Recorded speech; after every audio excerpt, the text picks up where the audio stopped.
Hello, welcome to the chapter on positive thinking and how to apply it in practice. My name is Pavel Prohaska, and I'm a manager. I manage my 60 employees. I lead a long-term family investment company, and I've worked with teams for decades. I'm also a coach and trainer, which means that I can teach people how to do business, how to deal with management and soft skills.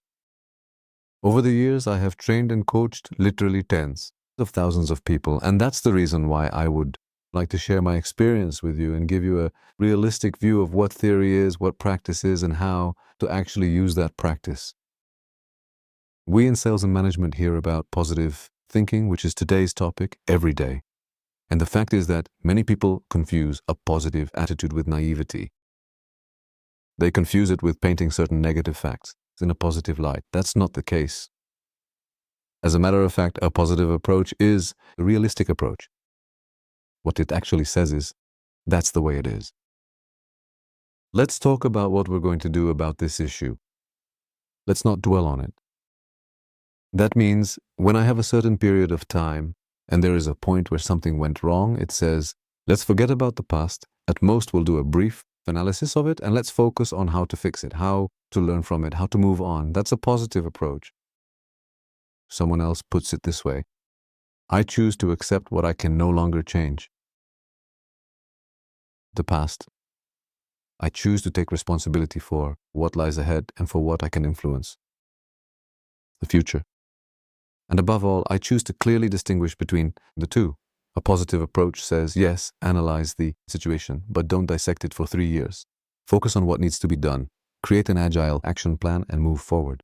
Let's keep going and try again a second time, a third time, a fifth time. That's a positive approach. It doesn't say that the world is better than it is. It says that the world is what it is, but we'll find a positive way forward. We'll find a positive approach to get the most out of it, and that's incredibly important for business because you face failure every day. You have 5 meetings and only 1 is successful. A conversion rate of 5 to 1, well, of course, nobody feels good about that.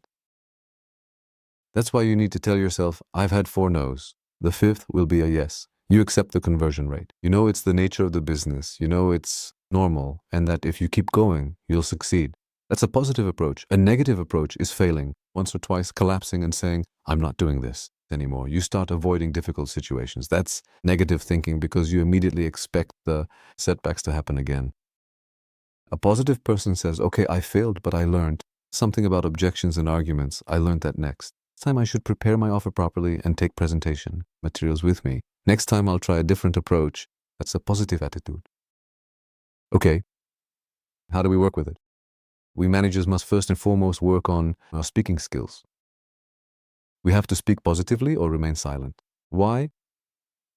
Because if you're thrown into 10 difficult situations a day and your nervous system is constantly overloaded, if you've handled 200 issues in a single day, and this is already the 2000th this month, no one should be surprised that you occasionally complain, feel frustrated, or let your negativity show on the outside. Under that kind of pressure, people become more critical. They criticize colleagues, the system, decisions, or they simply vent their accumulated frustration. These are things we shouldn't do. We should keep quiet, hide somewhere, and just not comment on it. We should comment on positive things. So it's better to come and say, okay, this didn't work out. Let's talk about how we can do better next time. That's the only thing we can say about it. The same at home. Many people come home from work carrying the weight of the day and feel the urgent need to unload it. So they start complaining to their partner or the other way around. Whoever happens to be the manager, we're all the same in this. You don't want that. The other person has been waiting for you. They're looking forward to seeing you, and you arrive irritated. You take the negativity that was thrown at you during the day and pass it on. It's like walking through your home in muddy shoes and spreading the dirt all over the carpet. Don't do it. Take a moment before you go home. Clear your head and arrive in a good mood. Or come home and don't talk about it. Tell a friend, a coach, or a therapist, or tell no one. No one really needs the details. Better say, what's done is done. Okay, I can't change that now. Let's move on. That's why many managers have a coach. Once or twice a month, we meet and get things off our chest. It brings relief and we regain perspective. Or we meet another manager and say, how are things on your side? Though, well, they're not great, but they're better than ours. And we laugh about it and detach from it. But we keep the tone positive. It can be difficult, and I understand anyone who can't do it. I don't always manage it either. I really struggle with it sometimes. But we have to improve. We have to work on it. And every day when we improve a little bit, it makes us better leaders and people will follow us. We just have to not mess it up. The next one is positive expectations. When you get up in the morning, you should look forward to the things that await you, the nice ones, but also the difficult ones, because you know they'll soon be over. Create expectations that things will turn out well, rather than badly, that if they don't turn out well, you'll at least learn something new, or that you'll at least have a nice ride. You're going to a meeting, you don't know how it will turn out, but at least you'll see an interesting company and gain some experience. So expect positive things. Why? Because it will show. Because you'll radiate it. Because the way you radiate your positive energy will ultimately influence the other side so much that everything will turn out well in the end. All of that's in our heads. That's the first place where it all starts. Athletes could tell you a thing or two about it. They believe in the shot when they hit it and go all out, knowing that it'll land on the court, and they just hit it. And that's the positive expectation. That's how matches are won, because they believe in it even on the decisive point, even in the most difficult moment. And whether it's a tennis player on the court or a golfer at the last hole, or us when we ask for an order, it's exactly the same. And finally, there are positive aspects. I'm sure we can all agree that there are a lot of ugly and unpleasant things in this world. There are many difficult and troubling events in the world. But there are also a lot of beautiful things: flowers, little children, music, fashion, movies. We could spend hours listing wonderful things, and that's the point. We can't influence what the world is like, but we can influence what we pay attention to, which wolf we feed, whether the dark one or the positive one. And when we decide to feed the positive one, then we'll be able to find something positive, something to praise in every performance, something that's worth and can be repeated and built upon for tomorrow's or the day after tomorrow's success. That's something that can be trained. It's a skill that can really be trained. If you're naturally negative, or if your job is to focus on risks, details, and mistakes, that's simply a pattern you've developed over time. Even that can be retrained. Just as you've learned to look for errors and weak spots, you can learn to notice what works and consciously build on it. It will change your life incredibly, and you'll radiate it too. You'll influence those around you and suddenly start to be more successful. It's a simple technique. It might sound cheap, but it's not cheap. It works.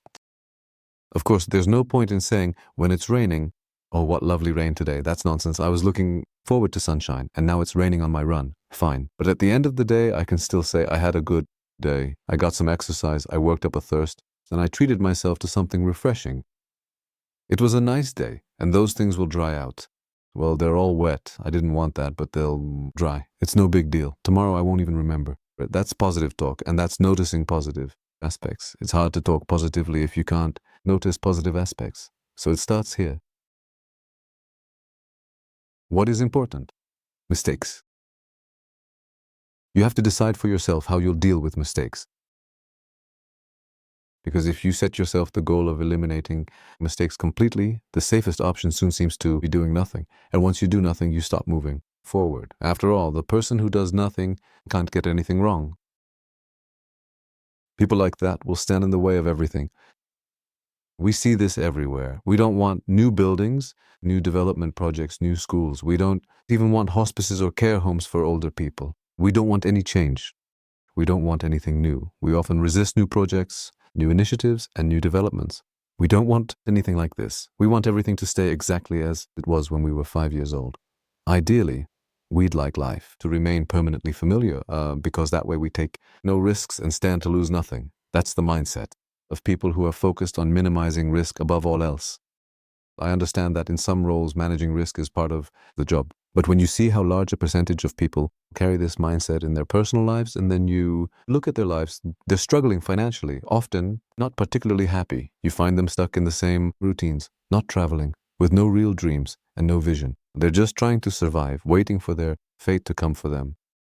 That leads nowhere. People who are focused on opportunities and possibilities, on the other hand, will live a rich life.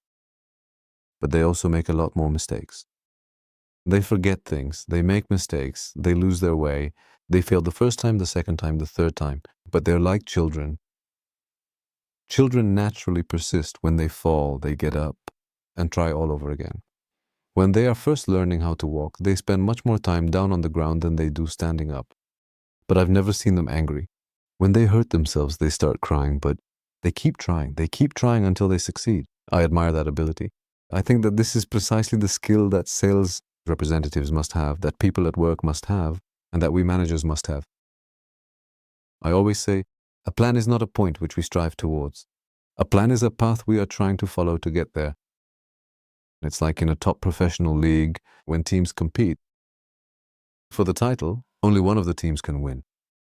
And if one team wins 3 times in a row, does that mean the others will quit? Not at all. They enjoyed some great football, lived a wonderful life, earned money, played, came second, third, fifth, 12th, so they'll try again next year. They'll change a few things, make some adjustments, buy new players, change their tactics, and try again. And one day it will happen. This is a positive mindset that children have, that athletes have, that successful sports teams have, and that successful sales and management teams also have. So you need to be opportunity-oriented and not afraid to make mistakes. The culture within the company must also be, you made few mistakes, make more mistakes. Try it, don't be afraid, make a few mistakes. What have you learned from them? Unlike, you failed this campaign, so you'll never do another one, and I'm handing it over to other people. That's a negative approach. But say, the campaign didn't work, let's figure out how to fix it and what we can do differently so we can keep selling. In other words, if you're afraid to take risks, you shouldn't be in the game. And we, who are not afraid, make tons of mistakes, but we'll still succeed in the end. We'll run into an incredible number of dead ends, and that's okay, it's all part of the process. That's why I say, those who build will succeed, despite their mistakes. And there are some. And many people wonder how come that this person, despite making so many mistakes, is still successful in the end, much more successful than I am. Yet I didn't make any mistakes. Of course, how could you, when you didn't try anything? And that's why you're still where we left you 20 years ago. So we found you in the same place 20 years later. There's nothing to it. Anyone can do that. You don't need to be born with a positive attitude. You can decide to adopt one today, right here and now. Buy a book on this topic, read it, look at it. Of course, we have a test for you as always. If you click on the link here, you can take a test to see for yourself how well you know positive thinking and whether you know how to use it at all. And we also have a scorecard for you.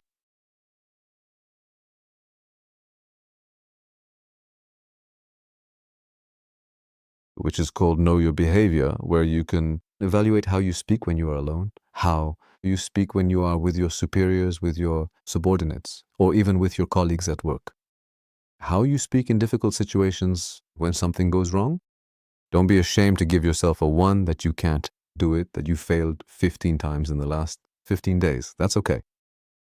At least you have room for improvement, and I'm telling you that if you pick 2 or 3 areas from that scorecard to focus on, if you learn to at least not react in that situation, to be quiet or eventually to speak positively, everyone will say, what's going on with this person? They've been so positive lately, they've completely changed. You can work on it. It'll improve your leadership skills and boost your inner motivation. And you yourself will live a happier life. For a while, you might feel like you have to force yourself to do it. It might feel artificial and unusual, but after a while, you'll get used to it. And trust me, speaking positively feels the same as wearing a nice perfume. Speaking positively is like wearing a fine fragrance. The essence remains the same, but the experience is far more pleasant. And that's exactly the difference. Make the right decision.